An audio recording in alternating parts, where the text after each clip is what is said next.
अस्सलाम वालेकुम डॉक्टर साहब। वालेकुम। डॉक्टर साहब, हमारे पेशेंट को ना ये इंजेक्शन लगा हुआ है, तो काइंडली इसके बारे में हमें थोड़ा बता दें। अच्छा, सामने लिस्ट। अच्छा, आप पूछना चाह रहे हैं लेबिटालोल के बारे जी में? जी बिल्कुल।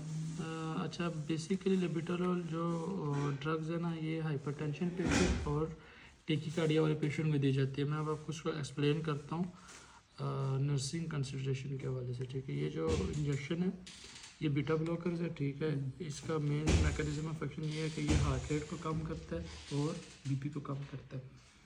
अब आप उन पेशेंट को देगा जिसका ब्लड प्रेशर ज़्यादा है और जिसका हार्ट रेट ज़्यादा है, ठीक है, उन पेशेंट को आप देंगे। और ये एक एमरजेंसी ड्रग्स है। और ये किन किन पेशेंट को दिया जाता है? हाइपरटेंशन, टेकीकार्डिया, और प्रेगनेंसी में भी ये सेफ़ होता है। जब पेशेंट का बीपी हाई हुआ होता है उसमें हम दे सकते हैं। प्री क्लैम्शिया में भी दे सकते हैं, क्लैम्शिया में भी दे सकते हैं। एक तो ये हो गया।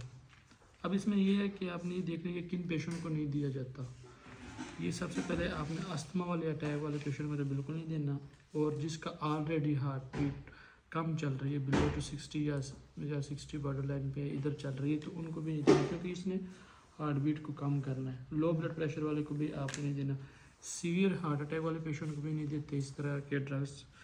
तो आपने ये इंजेक्शन जब भी यूज़ करना है तो आपने मॉनिटर अटैच करना है, उसमें आपने देखना है पेशेंट की हार्ट बीट भी मॉनिटरिंग करनी है और ब्लड प्रेशर भी साथ साथ आपने मॉनिटर करना है। ठीक है, इतनी समझ आ गई। और बाद में ये जो है ना, आप घर के लिए नहीं यूज़ कर सकते, ना ही इस पर घर पे कोई प्रैक्टिस करनी है। ये क्लिनिकल सुपरविजन डॉक्टर की सुपरविजन में लगाना है, ना ही कि किसी से लगाना है।